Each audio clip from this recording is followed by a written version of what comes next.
안녕하십니까.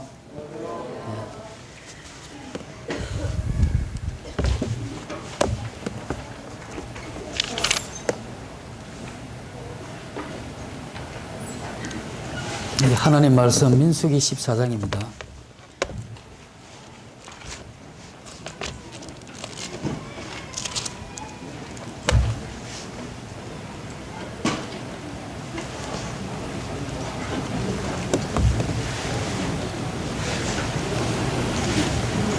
구약 218페이지 민수기 14장 1절로 제가 몇 절 읽어 드리겠습니다.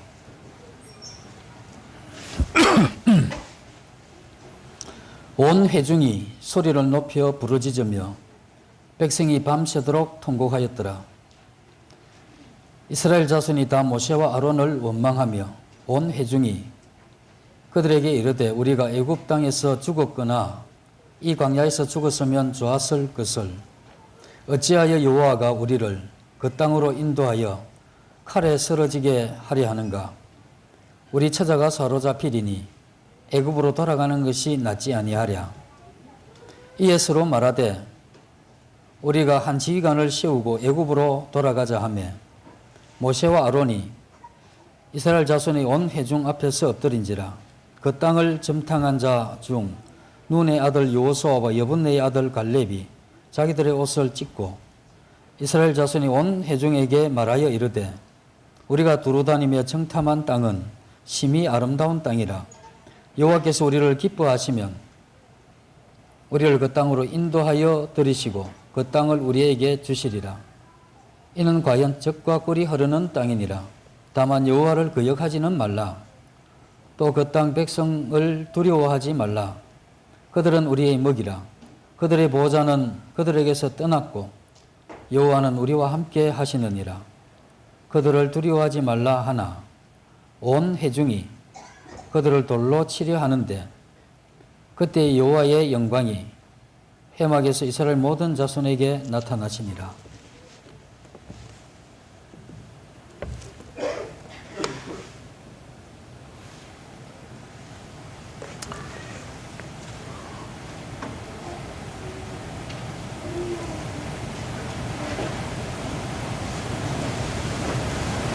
저희들이 주님을 믿고 이렇게 살아가고 있는데 저도 나이가 얼마 되지 않습니다만 이제껏 이렇게 살아오면서 어떤 때는 인생을 처음 사는 것 같이 닥친 이러한 어려운 앞에 머리가 하얘지고 아무 생각이 없어지면서 대처할 능력이 없는 그러한 이 자신을 발견하는 그러한 때도 있습니다.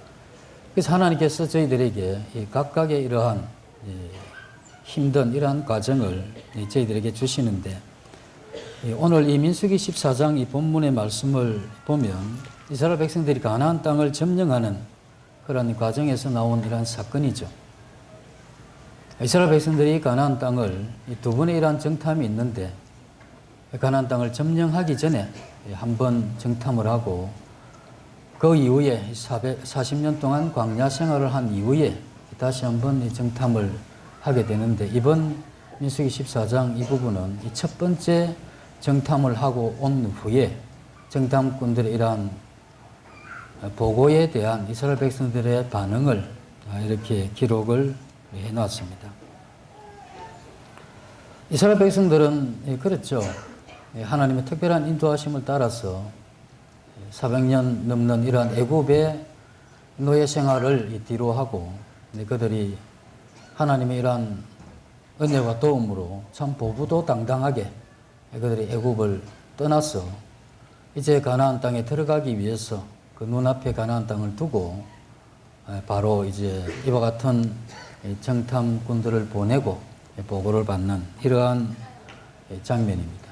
그들이 이 앞에 설 때만 해도 그들은 가나안 땅을 이제 곧 입성하게 될 이러한 흥분과 또 하나님께서 자기들에게 주은 이러한 가나안 땅에 들어갈 이 기대가 이렇게 컸습니다마는 그러나 하나님께서 이 정탐꾼들의 보고와 그 보고에 대한 이스라엘 백성들의 반응을 보면서 40년을 돌려 세우시죠.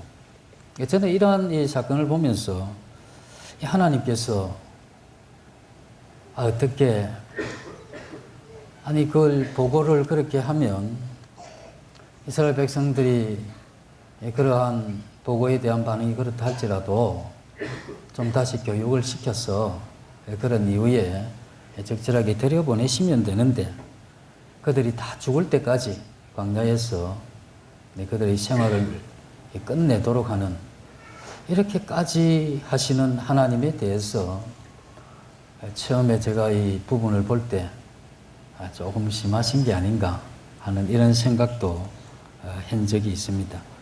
그런데 이제 이스라엘 입장에서 이렇게 보게 되면 참 이 땅에 들어가고 싶었고 약속한 땅이었기 때문에 소망한 땅인데 이것에 들어가지 못하고 그들이 광야에서 그들의 생애를 마감한다 하는 이것은 대단히 가슴 아픈 그러한 일이죠. 그래서 이제 그 정탐꾼들이 보고한 것과 이스라엘 백성들이 이런 반응을 통해서 자세히 이렇게 살펴보면서 왜 하나님께서 이들을 가나안 땅에 이렇게 들이시지 않으시는지, 어떻게 보면 가나안 땅에 들이실 수 없었던 그러한 부분이 뭔가 하는 것을 내용을 통해서 한번 살펴보도록 하겠습니다. 이 모세는 이제 이 12명의 사람을 가나안 땅에 들여다 보내고 그들이 정탐해 온 그 내용들을 이제 듣기 시작을 하죠. 그래서 그들은 거기 가서 두 가지 보고를 했습니다. 그 땅은 하나님이 말씀하신 대로 젖과 꿀이 흐르는 땅이고 무척 기름진 그러한 땅이 맞다.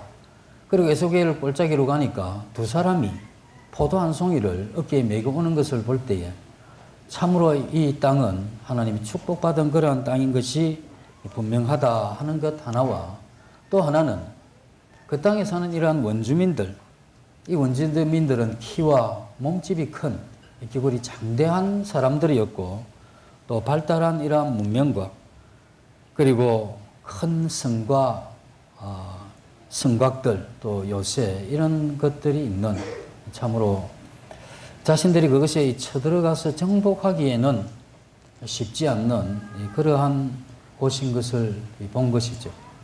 그래서 하나는 기쁜 소식이고 하나는 슬픈 이러한 내용들인데 이스라엘 백성들이 그들이 비록 발달한 애굽에 살긴 했지만 그들이 애굽의 이러한 문명을 다 누리는 그러한 입장에 있었던 것이 아니고 애굽에서 종노릇 하고 있었기 때문에 그들이 했던 일은 그들을 지배하는 사람들을 위해서 수고하고 노동하며 이 문명을 일으키는데 힘은 썼지만 누리는 사람들은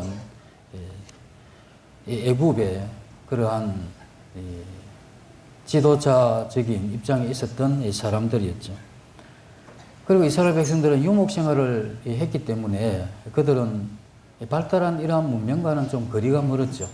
아무래도 문명이 발달하려고 하면 정착한 그러한 이 농업을 하면서 그 가운데 시간을 내어서 계속해서 이렇게 발전시켜 갈 수 있는데 그들의 이러한 삶 자체가 노예 생활과 또 유목 생활이었기 때문에 발달한 이러한 문명과는 별로 이렇게 상관이 없는 그러한 사람들이었죠.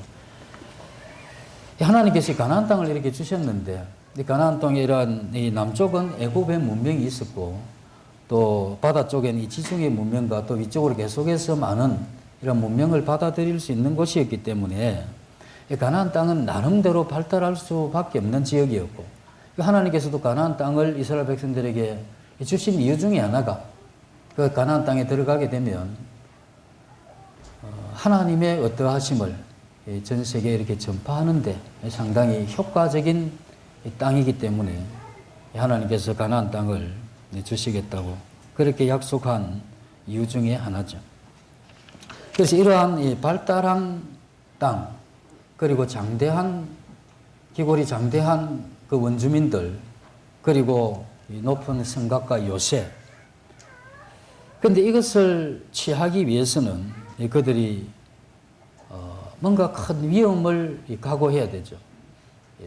자기들이 볼 때는 도저히 성산이 없는 이러한 싸움을 벌여야 되고 그 이후에 들어가야 된다 하는 이런 생각을 할 수밖에 없는 그러한 입장이었죠.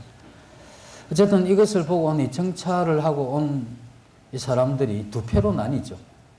다수인 10명이 그렇게 이야기를 했습니다. 기름진 땅이고 참 좋은 땅이기는 분명하지만 우리가 그곳에 들어가서 싸워서 그 땅을 뺏는다는 것은 불가능하다. 우리가 그곳에 들어가서 그 일을 진행한다는 것은 자살 행위와 다름이 없다. 그러니 우리가 이러한 부분에 어떻게 하면 좋겠느냐 하는 이러한 보고와 또 두 사람은 그렇게 이야기를 했죠. 하나님께 하시면 하나님이 주신 땅이고 하나님이 약속하신 땅이고 하나님이 함께 하시면 이건 우리가 충분히 얻을 수 있다. 이렇게 이야기를 했죠. 그래서 10명의 정탐꾼의 이러한 평가와 보고를 보면 있는 그대로 이야기를 했습니다. 가서 보니까 땅이 그렇고 가서 보니까 사람이 그렇다는 거죠. 그리고 가서 보니까 문명이 그렇고 가서 보니까 성곽이나 요새가 대단했다는 거죠. 그런데 이러한 이 보고를 받은 이스라엘 백성들이 상당히 절망적인 보고입니다. 상당히 위기 앞에 선 거죠. 그래서 이 보고에 대한 이스라엘 백성들의 첫 번째 반응이 무엇이냐면 낙심하는 겁니다. 이거 큰일 나구나. 다 죽게 되었다. 그래서 그들이 밤새도록 통곡을 합니다. 이거는 밤새도록 하나님 앞에 기도하는 것이 아니고 이건 자기들의 이러한 위험에 대해서 자기들이 어찌할 수 없고 이것을 진행한다고 했을 때 그들이 죽을 수밖에 없고 자칫 처자들은 노예로 사로잡힐 수밖에 없는 이러한 상황 앞에서 이제 그들이 밤새 이렇게 통곡을 하게 되는 것이죠. 이스라엘 백성들의 대다수는 12명 외에는 가나안 땅에 들어가서 보지를 못하고 12명만 가서 보고 온 것이죠. 그 12명 가운데 10명의 보고를 받으면서 커다란 이러한 위기를 느낀 겁니다. 그래서 밤새도록 통곡하면서 낙심을 했는데 그러면 우리가 첫 번째로 좀 생각을 해볼 수 있는 것은 이스라엘 백성들이 낙심을 한 이유가 10명이 보고한 그 보고 때문에 이스라엘 백성들이 낙심을 했겠느냐 하는 부분을 생각을 해봐야 될 것 같습니다. 왜냐하면 그러한 이 보고를 들으면서 그것이 받아들여진 것이죠.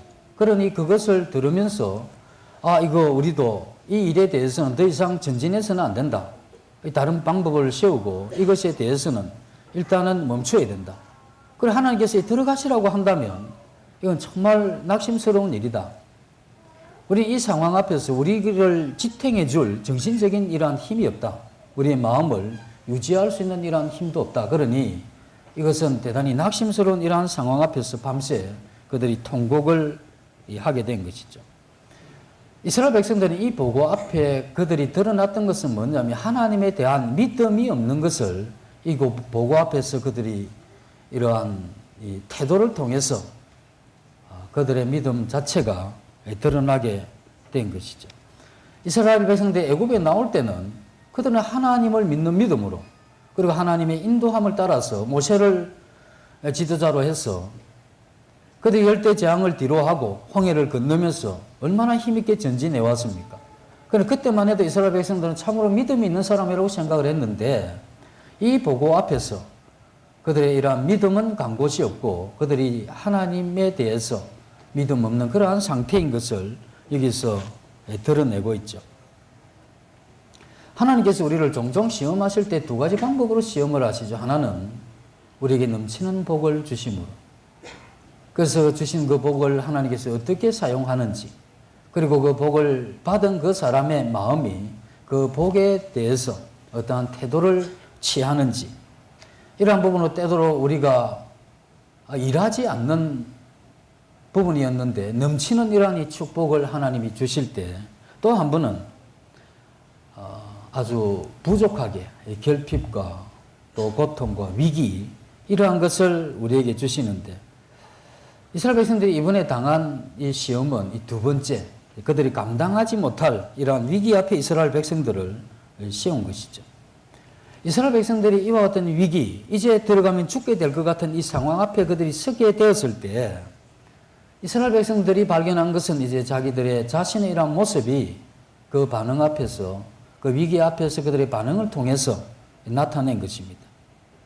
그들은 언약의 약속이었고 그들의 조상은 하나님으로부터 선택받은 이러한 조상이었기 때문에 대단한 이러한 자부심과 하나님이 그들을 보호하시고 인도하시고 언젠가는 하나님이 자기들을 통해서 무엇인가 이루실 것이다 하는 이러한 특별한 기대를 가지고 있었죠. 그러나 그들이 여기에서 드러난 이것은 자기들의 이러한 마음 가운데 하나님에 대한 믿음이 없는, 그리고 어떠한 이러한 위기도 하나님의 이러한 도움으로 극복할 의지가 없는 이러한 부분을 여기에서 이렇게 드러낸 것이죠. 믿음이 있는 사람은 믿음이 있는 사람들과 이 코드가 맞습니다. 믿음을 가지고 이것을 이루어 보시면 어떻겠습니까 하면, 그 듣는 사람, 믿음이 있는 사람은 그렇게 생각을 하죠. 그거 그렇잖아도 그렇게 하고 싶었는데 그렇게 우리가 믿음으로 해봅시다. 말씀도 그렇지 않습니까? 주님을 사랑하는 마음과 그 마음 때문에 영혼을 사랑하는 마음이 가득 차 있는데, 그때 성경의 말씀이 때를 얻든지 못 얻든지 복음을 전파하라라든지 땅끝까지 이르러 내 증인이 되라, 이런 말씀을 들으면 그렇지 않아도 마음에 영혼을 향한 이 마음 때문에 입을 벌려서 복음을 전해야 되겠는데 이 웬 말이냐. 그러니 하나님의 말씀이 얼마나 위로가 되고 내 마음이 가고자 하는 그곳을 향해서 가는 게 맞다고 이야기를 해주니까 말씀 힘이 되잖아요. 코드가 맞는 거죠. 이스라엘 백성들이 10명의 이러한 이 보고를 받으면서 그들이 절망했던 것은 왜 그러냐면 코드가 맞잖아요. 그들이 믿음이 없다는 것은 이스라엘 백성들이, 정탐꾼들이 뭘 받느냐 하면 똑같이 두 팀이, 물론 한 팀으로 가서 두 팀으로 나누어졌지만 그 두 팀이 똑같은 상황을 봤습니다. 그리고 한 팀이 무엇을 받느냐면 하나님이 없는, 하나님을 빼고 하나님의 관점이 아닌 약속을 뒤로한 가운데 그냥 자기들이 본 것을 이야기를 했죠. 그러나 두 사람은 그 상황을 하나님의 관점과 하나님의 약속의 말씀과 또 하나님이 우리에게 주시겠다고 했던 그 믿음, 그것을 통해서 그걸 본 겁니다.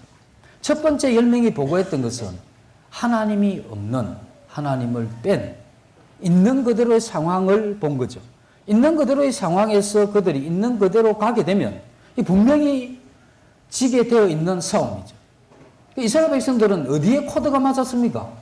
이와 같은 10명이 하나님을 뺀, 하나님 없이 본 그 상황이 그들에게 이 코드가 정확하게 맞았던 거예요. 그러니 그 이야기를 들으면서 이제 죽었구나 하는 이러한 이 태도를 그들이 보인 거죠. 이스라엘 백성들이 그들의 이러한 마음 가운데 그들 자신도 속고 있었던, 그들은 하나님을 믿고 하나님 인도하심을 따라가고 있고 그들은 하나님의 순종하고 하나님의 백성이다 생각을 하고 가나안 땅 입구까지 갔지만 이스라엘 백성들의 정탐꾼의 이 보고를 들으면서 그들은 그들의 이래 반응을 하게 되죠. 만약에 그들이 조금 객관적인 사람이었다면 그렇게 반응을 하고 나서 돌아서서 자기들이 그 보고에 대해서 취한 태도를 보면 그들 자신이 어제까지의 모습과 어제까지의 생각과 오늘의 이러한 이 태도는 맞지 않는, 어제는 하나님의 사람이었는데 오늘은 분명하게 하나님을 제외시킨 그러한 사람이라 하는 것을 발견을 했죠. 그런데 이스라엘 백성들이 이와 같은 정탐꾼의 보고를 받고 밤새도록 통곡을 하고 난 다음 여기서 끝나는 게 아니죠. 사람은 뭔가 이렇게 낙심이 되고, 낙심이 되면 첫 번째로 자기의 이러한 이 고통을 이런저런 형태로 자기가 표현을 하죠. 그 다음에 여기에서 이렇게 진행을 시킵니다. 낙심이 되고 난 다음 하나님을 제외시키고 상황을 보고 그 상황이 낙심스러울 정도의 위기가 되면 그 다음에 이들이 하는 것은 원망입니다. 그래서 그들이 원망을 하게 되죠. 이절에 보면 이스라엘 자손이 다 모세와 아론을 원망하며,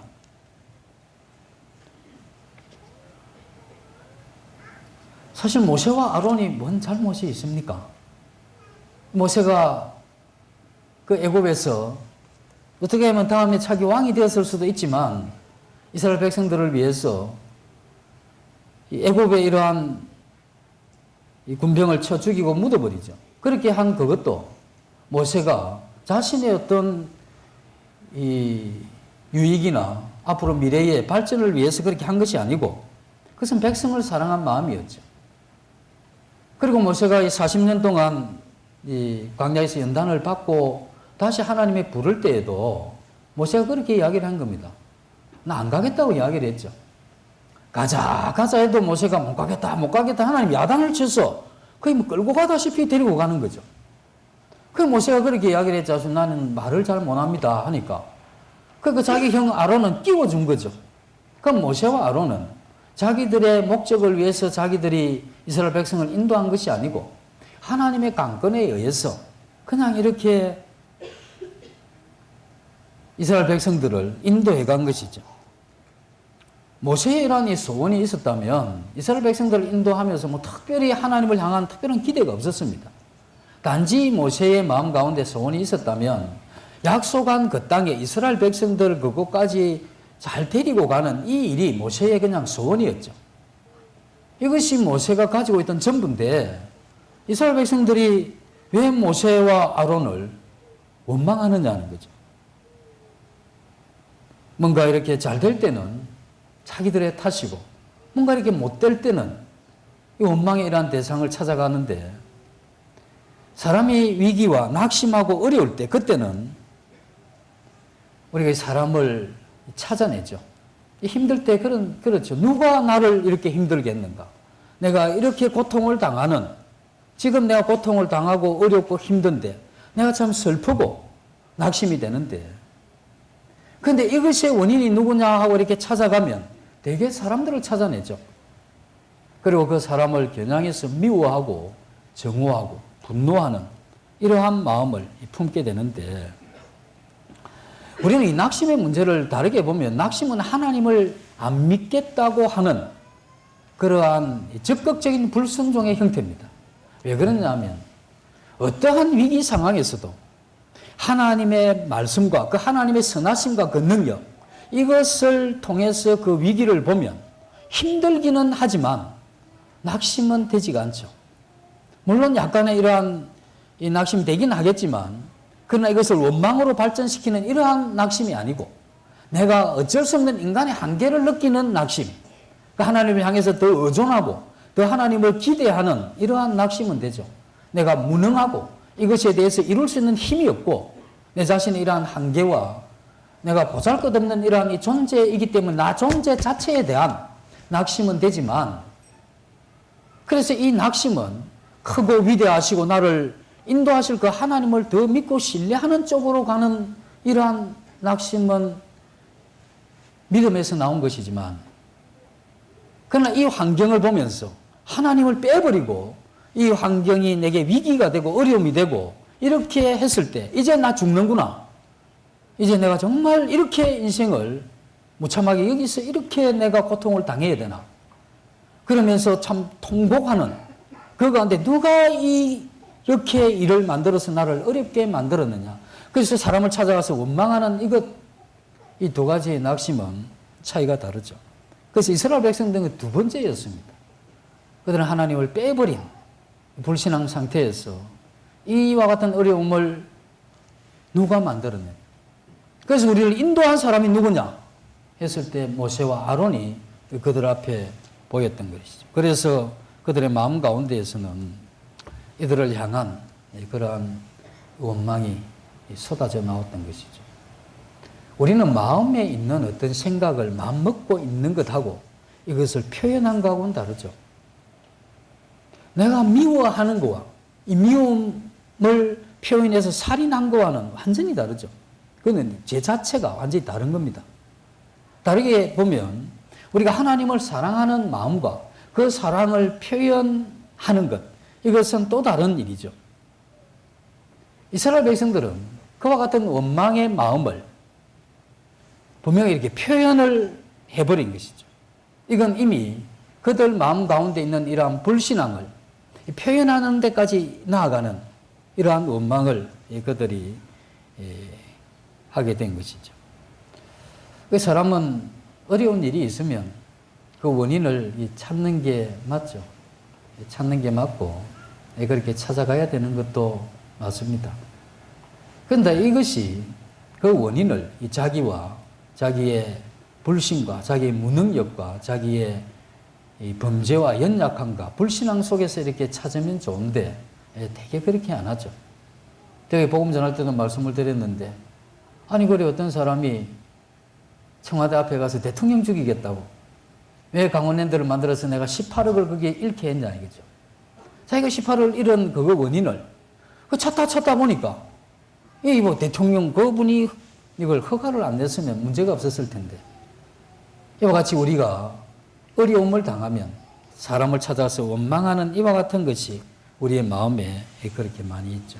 미워하는 것, 원망하는 것도 힘이 있습니다. 정오하고 분노할 때 뭔가 이렇게 억압받고 또 잘못 대우를 받으면서 내 자존심이 상하고 할 때 우리 마음 가운데 분노가 일어나죠. 이 힘이 굉장하잖아요. 그래서 이러한 에너지로 살아가는 이러한 분들도 많이 있죠. 그래서 언제든지 말을 할 때 그 어려움을 당해서 당했던 것을 생각하면서 그래서 나는 이제 다시는 당하지 않기 위해서 이를 악물고 살아가는 그것에 대한 이 분노. 내가 가난했기 때문에 너무 어려움을 당했고 이 어려움 때문에 내가 겪었던 이것 때문에 이것이 이 마음에 한이 되는 거죠. 그래서 그것을 부여잡고 나는 이 돈을 벌어야 된다. 그래서 그것이 그렇게 큰 힘을 준 거죠.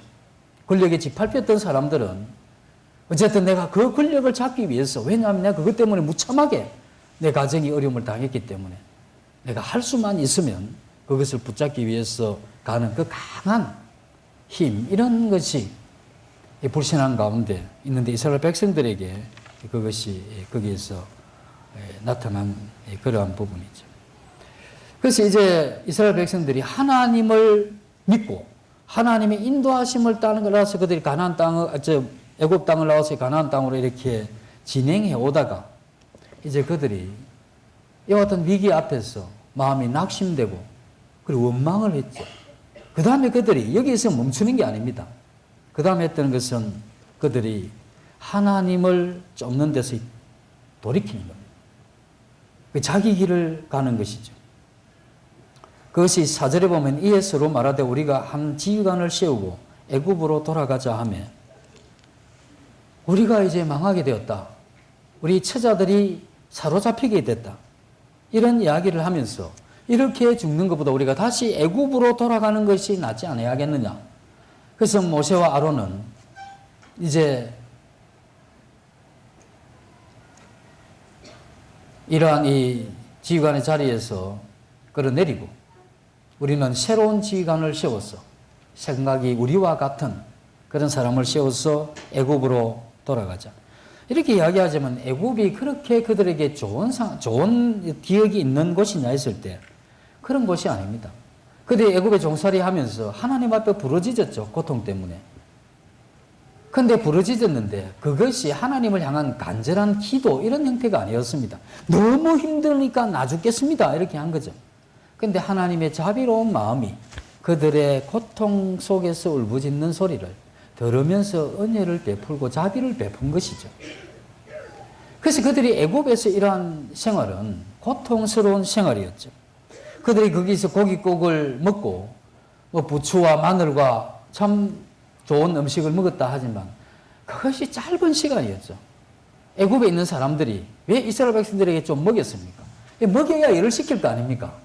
그래서 좀 먹여놓았는데 그리고 그들이 사실 잠깐에 먹는 기쁜 시간보다는 그들이 참 힘들게 채찍에 맞으면서 벽돌을 굽고 성을 쌓아가는 이와 같은 고통의 시간이 훨씬 많았죠. 그리고 그들이 설사 그들이 원했던 대로 애굽으로 다시 돌아간다 한들 바로의 경우에서 애굽의 왕이었던 바로의 경우 이스라엘 백성들이 다시 돌아오면 바로 입장에는 어떻습니까? 10가지 재앙으로 그들이 나갈 때 애굽이 쑥대밭이 됐잖아요.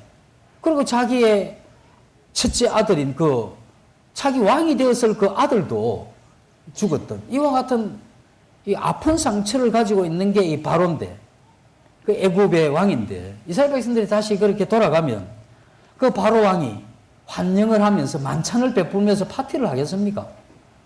그건 아무리 그들이 생각해서 애굽으로 돌아간다 하지만 애굽이 돌아가면 애굽이 그들을 환영하고 더 나은 어떤 것이 작정된 것이 아니죠. 이스라엘 백성들은 하나님을 떠난 상태에서 그 위기를 바라봤고 그 위기를 바라보면서 그들은 이미 그들이 결정해가는 이런 것이 전혀 영적이지 못하고 그러다 보니까 그 어두운 어떤 결정을 해감에도 불구하고 그것에 대한 미래에 닥칠 어떤 이 결과들을 볼 수 있는 그런 눈이 없죠. 이제 원망하고 이기기가 죽게 생겼으니까 그래도 살 길을 향해서 가자고 하는데 살 길이 그들에게 아니었다는 겁니다. 그리고 그들이 여기에서 이제 멈추는 것이 아니고 더 이제 나아가게 되죠. 그래서 어려움이 교회 생활도 그런 것 같아요. 교회에서 이렇게 어떤 어려움이 오게 되면 그 어려움이 오게 되면 어떤 분들은 그 어려움을 겪어내면서 더 성숙하는 분들이 계시고 어떤 분들은 그 어려움을 겪으면서 이렇게 실족하거나 또 영적인 이러한 상태가 많이 안 좋아지는 경우가 있죠. 어려움은 모두 다 당하는데 그런데 왜 그러한 결과가 나오느냐 하면 이 사건을 보면 그 어려움을 통해서 그 어려움을 볼 때 하나님께서 이 어려움에 대해서 어떻게 생각하시고 어떻게 보시고 있는가, 그 하나님은 어떠한 해결을 기대하시는가, 이러한 눈으로 이렇게 가만히 보면 아, 이 어려움을 통해서 내게 인내를 배우게 하시는구나, 이 어려움을 통해서 고난 중에 참는 것을 배우게 하시는구나, 그리고 이 어려움을 통해서 우리는 사람을 깊이 이야기하는구나, 그리고 이 어려움을 통해서 나 인간에 대한 한계를 느끼게 하고 보게 하시는구나, 그리고 이 어려움을 통해서 그 하나님의 위대하심과 또 이끌어가는 이와 같은 섭리를 보게 하시는구나, 이렇게 보게 되면 그 선하신 하나님은 악을 선으로 바꾸시기도 하고, 그리고 그 선하신 하나님 앞에 어떠한 위기도 그것은 우리의 밥이고 그것은 우리의 영적인 성숙을 도모할 수 있는 그러한 부분으로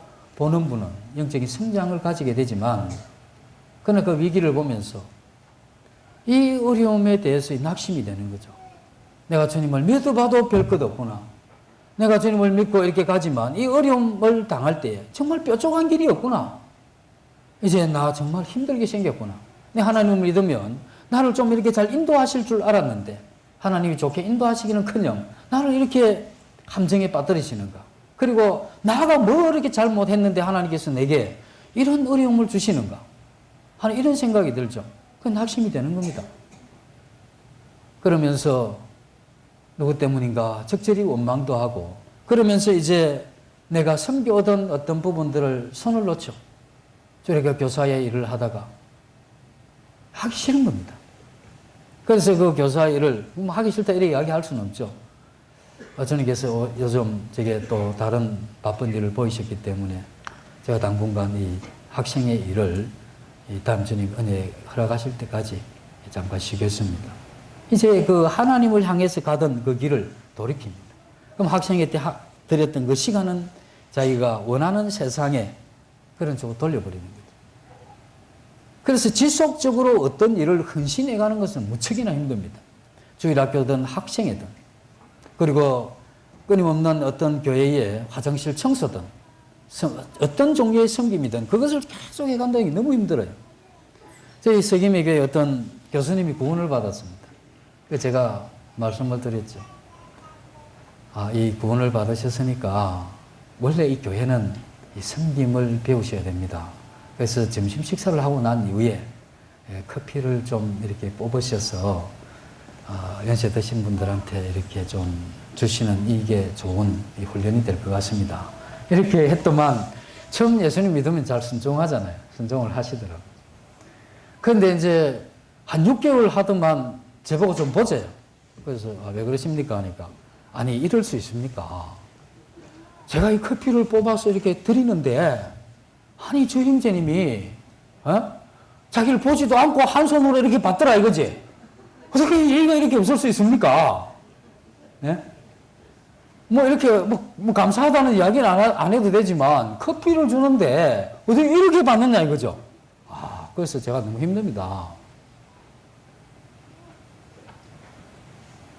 그래서 그런 이야기를 들었는데 어쨌든 지속적인 이러한 섬김은 이게 만만치가 않고 쉽지가 않습니다. 제가 이렇게 잘 섬기면 상대도 잘 반응해 주면 좋은데 언제 그런 반응을 기대하면서 섬겼습니까?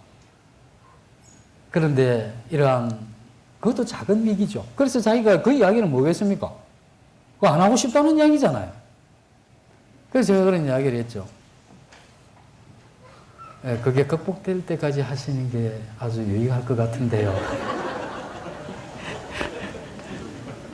아유, 그래도 그 형제님이 그 일에 순종하시고 하셨는데, 또 교수분들이 참, 그래도 나름대로 많이 배우시고, 또 늘 가르치고, 또 대접받는 이러한 입장이 있다 보니까, 뭐 나빠서가 아니라, 좀 익숙해 있던 그러한 상황에서, 뭐 앉아있으면 학생들이 커피 뽑아줬는데, 이제 이거 식사하고 이게 뽑아 드리려고 하니까 얼마나 좀 힘들었겠습니까? 우리 이러한 이 섬김이 그러한 이 작은 사건을 통해서도 그렇게 낙심이 되지만 이 사건의 크기가 커지면 달라지죠.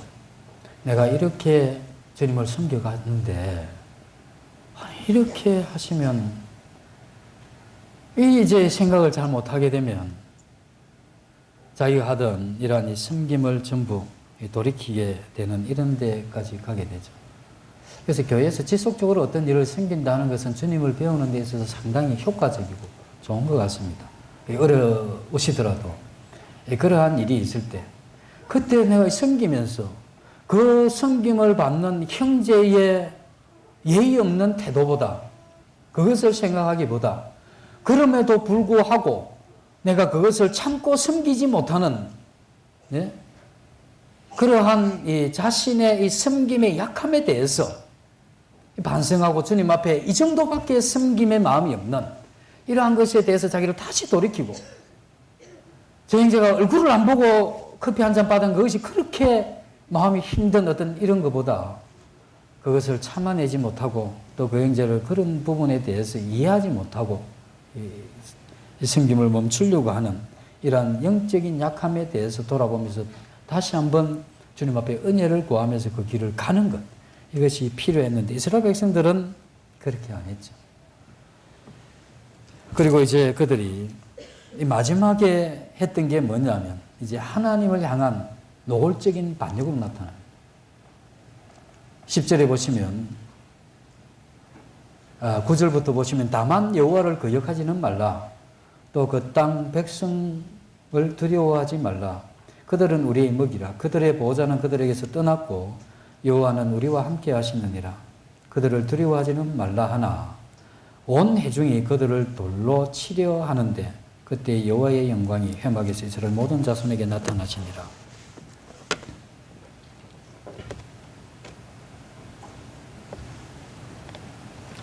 여호수아와 갈렙이 그렇게 보고를 하죠. 너희들이 여호와를 거절하지는 말라. 우리가 따라가려고 하는 그 땅에 있는 백성들, 하나님께서는 그 백성들을, 그들의 신은 그들을 떠났고, 하나님은 지금 우리와 함께 하신다.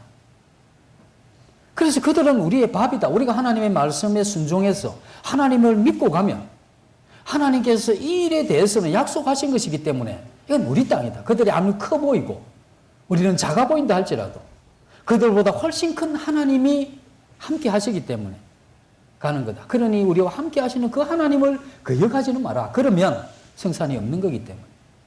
이 이야기를 들은 믿음 있는 사람은 어떻습니까? 가자. 무기를 들자. 그리고 가자.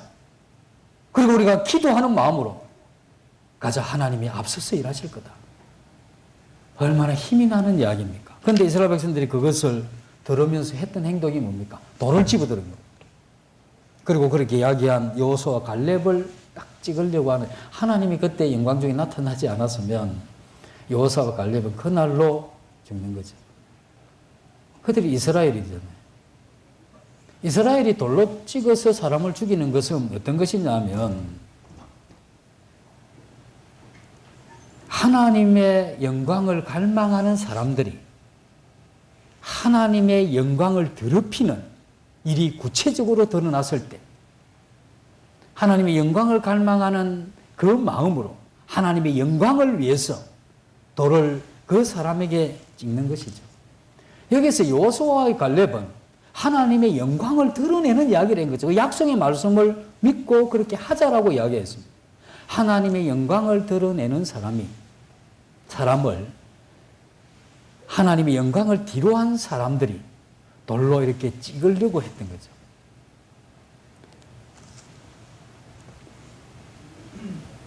사실 여호수아와 갈렙을 돌로 찍으려고 했지만 이스라엘 백성들이 가능했다면 하나님도 돌로 찍었을 겁니다. 왜냐하면 모세와 아론을 원망했던 건 뭐냐면 이스라엘 백성들도 알았잖아요. 모세와 아론을 하나님이 세웠다는 걸 알았거든. 원망했죠. 여호수아와 갈렙이 지금 보고했던 내용이 뭐냐면 하나님을 믿는 믿음 안에서 하나님의 말씀을 근거로 해서 그리고 그걸 보고를 하면서 격려하면서 그렇게 한 여호수아와 갈렙을 돌로 찍으려고 했던 거죠. 그럼 모세와 아론의 배경은 누구며 여호수아와 갈렙의 배경은 누구냐 이거죠. 그들이 사람은 잘 찾아갔는데 보이는 사람 앞에 멈춰서 그렇지 이걸 조금만 더 찾아가면 누구였습니까? 하나님이죠. 하나님이 눈앞에 안 보이니까 그 하나님의 영광을 위해서 사랑하는 사람을 찍어야 되겠고 하나님이 세워서 인도하는 그 사람도 찍어야 되는 겁니다. 그래서 마지막 하나님 그분이 보였으면 이스라엘 백성들은 돌 들고 하나님 앞에 갈 사람들이죠. 그들의 반역이 이렇게 노골적으로 나타나는 거죠. 이러한 이 반역은 어디서 시작이 됐냐면 낙심에서 시작이 됐죠. 그래서 이 낙심이 큰 죄입니다. 낙심은 하나님 없이 인간의 입장에서 인간의 눈으로 그 환경을 바라볼 때 오는 것이 낙심이죠. 그리고 그것을 따라서 그 분별을 따라서 움직여간 것은 불신앙의 이러한 삶입니다. 이 세상 믿지 않는 사람은 하나님 없이 판단하고 결정하고 진행하죠. 우리는 그 모든 삶을 불신앙의 삶이라 했지 않습니까? 이스라엘 백성들이 아무리 하나님의 인도하심을 받았지만 그러나 이 순간에 그들은 하나님을 뺀 상태에서 그들의 눈으로 봤고 그것을 눈으로 평가했고 그래서 그것 때문에 그들은 어려워했고 이 어려움을 준 사람을 찾아내고 그들을 죽이려고 했던 이 모든 이러한 과정은 불신앙이죠. 그런데 여기에는 분명히 개입되어 있는 그 하나님의 일에 대한 이스라엘 백성들의 태도가 여기에서 이렇게 나타나게 된 것이죠.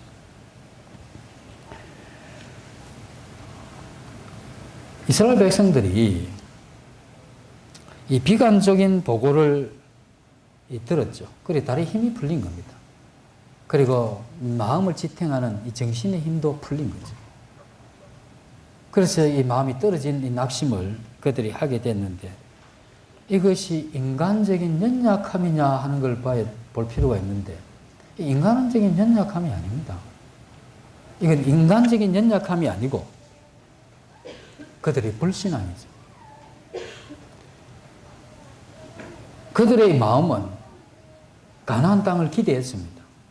왜냐하면 노예로 살았던 그 애굽의 400년을 이제 마무리 짓고 이 가나안 땅에 들어가서 하나님 약속하신 그 땅에서 새 삶을 기대했죠.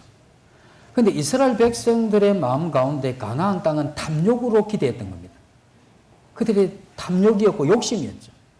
만약에 그 가나안 땅에 가나안 원주민만 없었다면 그들이 그걸 안 들어갔겠습니까? 들어갔죠. 그러나 그들의 욕심을 따라 진행하려고 하는데 욕심을 따라서 진행하려고는 하는데 이게 만만치 않는 겁니다.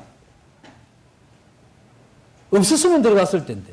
근데 기골이 장대하고 문명이 발달하고 성곽과 이 견고한 이러한 성이었기 때문에 자기들이 위험을 느낀 거죠. 그래서 그들은 하나님을 믿는 신앙으로 들어가려고 한 게 아닙니다. 바라볼 때부터, 근데 처음에 나와서 기대할 때부터 그들 욕심이었습니다. 여기를 떠나서 그곳으로 가자는 욕심이었죠. 그걸 하나님께서 주신다고 하니까 우리 욕심을 채워주시기 위한 하나님. 그러니까 그 가나안 땅 그것만 되면 좋죠. 사업을 해도 주를 위해서 사업을 하신다 이렇게 우리가 생각하죠. 사실은 보면 내 사업을 위해서 하나님이 축복을 해주셔야 되잖아요. 나는 탐심과 탐욕으로 그 사업을 하고 하나님은 그걸 축복해 주셔야 되죠.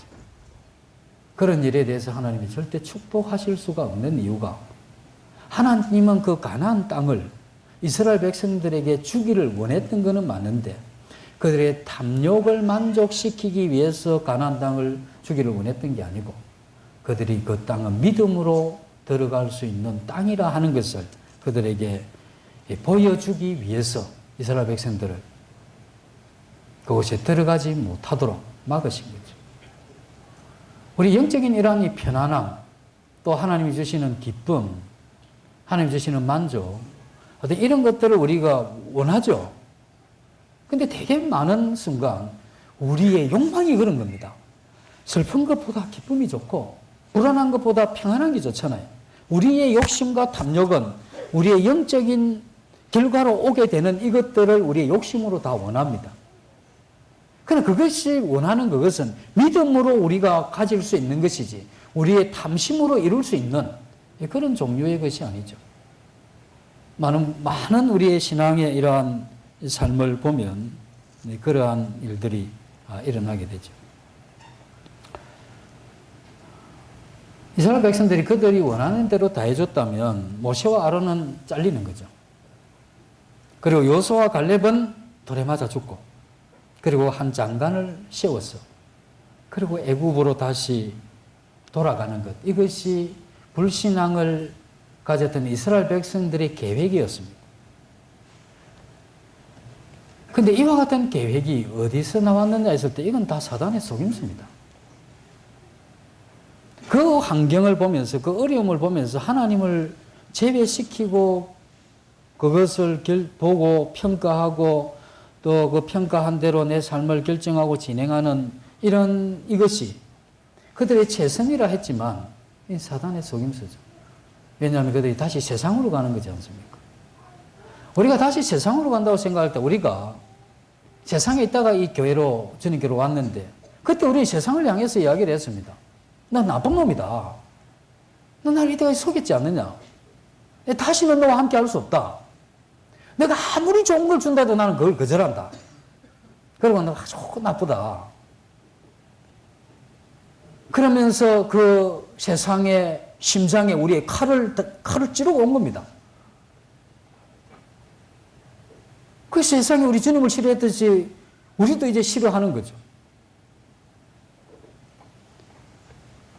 세상은 그걸 똑똑하게 기억하고 있습니다. 그러면서 우리를 유혹하죠. 다시 세상으로 오라고.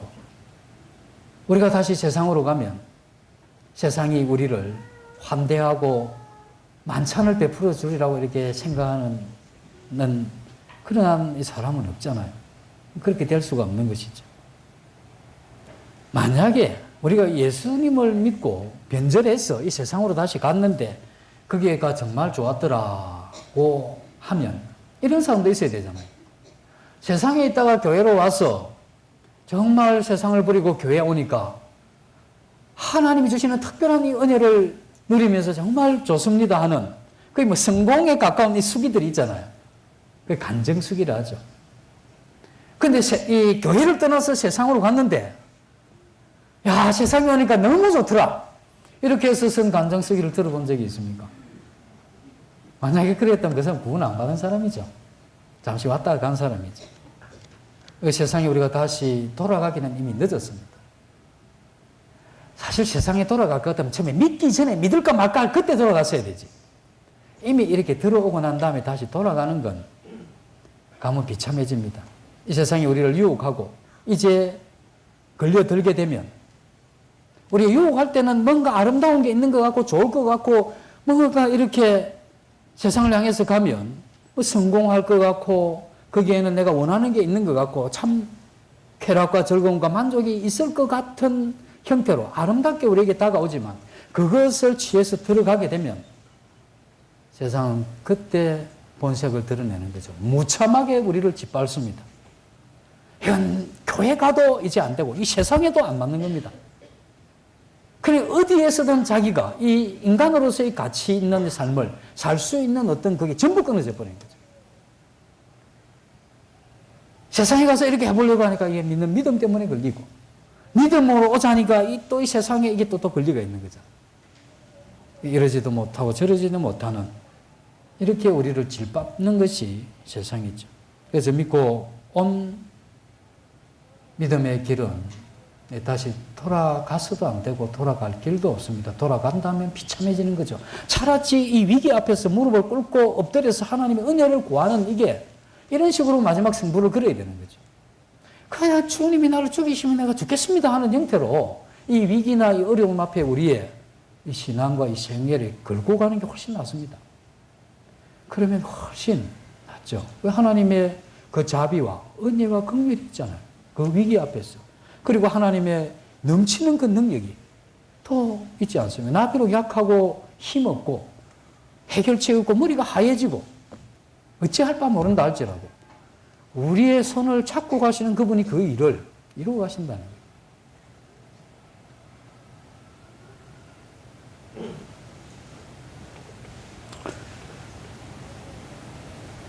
그래서 우리의 이러한 이 절망은 하나님께로 돌아가는 이러한 이 절망스러운 상태도 있지만 이 절망은 세상으로 가는 그러한 이 절망도 있는 것이죠. 그래서 우리가 다 이 신앙을 하시면서 다 어려움과 위기를 이렇게 겪어 오셨고 또 지금도 그 중에 계실 수도 있고 또 시간이 지나면서 그러한 것을 겪으실 수도 있겠죠.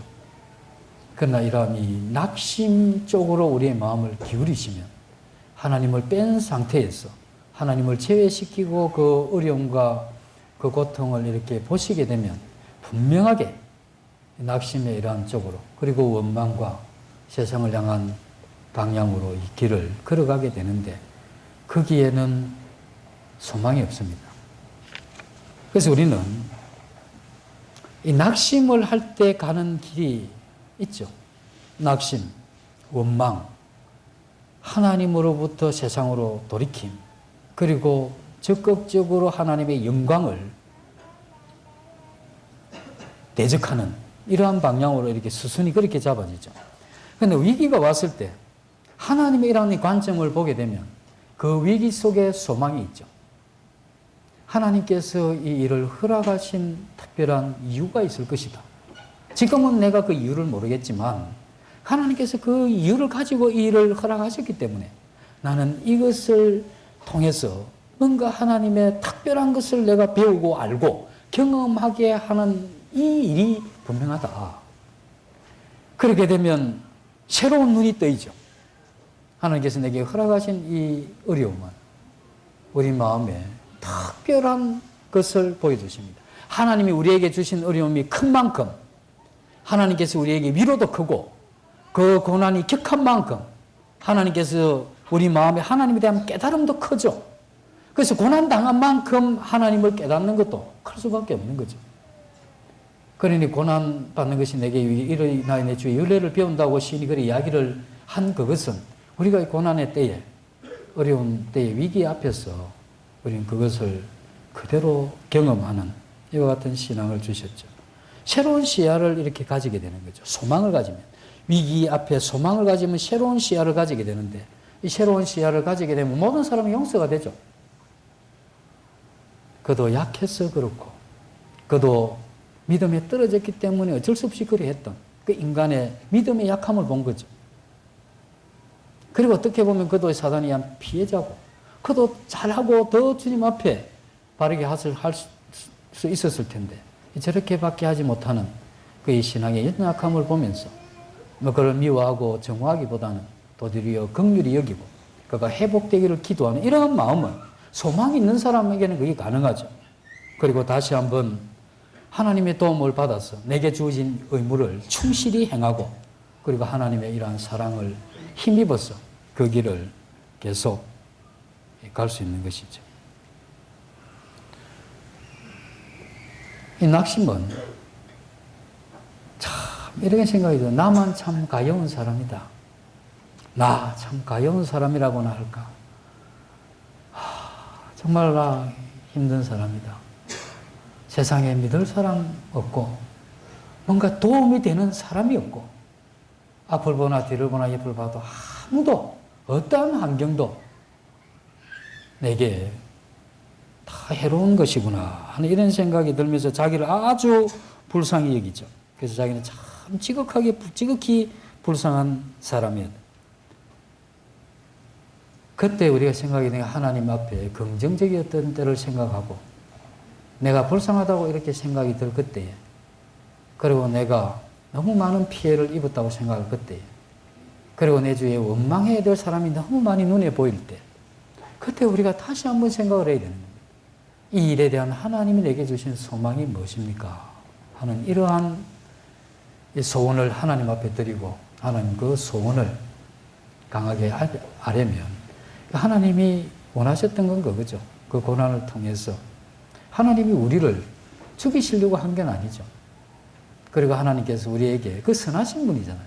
하나님이 선하신 분이시기 때문에 그 일이 아무리 악화된다 할지라도 하나님의 선하심은 변함이 없고 그 악화된 것이 하나님의 의도가 아니고 우리의 죄나 잘못이나 이런 것들이 엮어져서 이루어진 것이지 하나님이 근본적으로 그렇게 만든 건 아니잖아요.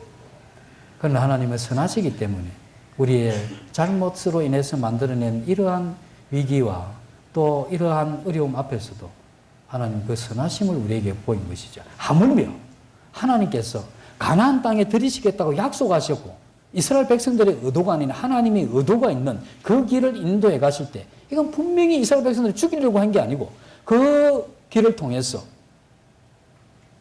하나님의 선하심을 보이시려고 한 거죠. 이스라엘 백성들은 그 마지막 지점에 들어가는 그 입구에서 하나님의 이러한 선하심을 보기보다는 하나님을 제외시킨 상태에서 그 상황을 봄으로써 그러한 무참한 상태까지 이르게 된 것이죠. 그래서 저는 그 이후에 하나님께서 이스라엘 백성들을 가나안 땅에 들이시지 않는 것에 대해서 저는 제가 동의 안 한다고 안 되는 건 아니지만 제가 동의를 합니다. 동의를 하고 그것은 잘하신 겁니다.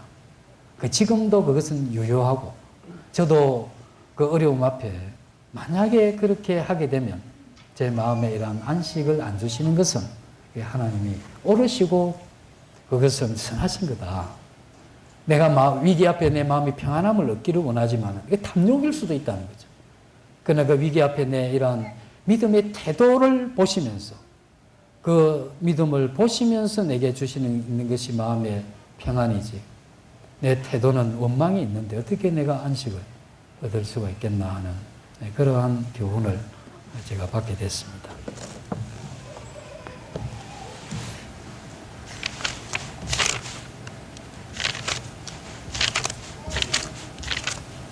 마지막으로 이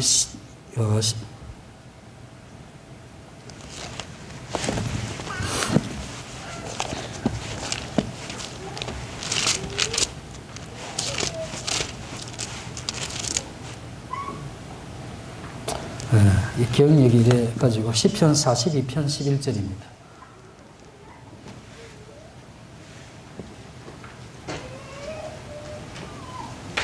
구약 833페이지입니다. 시편 42편 11절 다 같이 한번 읽겠습니다. 시작. 내 영혼아 네가 어찌하여 낙심하며 어찌하여 내 속에서 불안해하는가. 너는 하나님께 소망을 두라. 나는 그가 나타나 도우심으로 말미암아 내 하나님을 여전히 찬송하리로다. 아멘.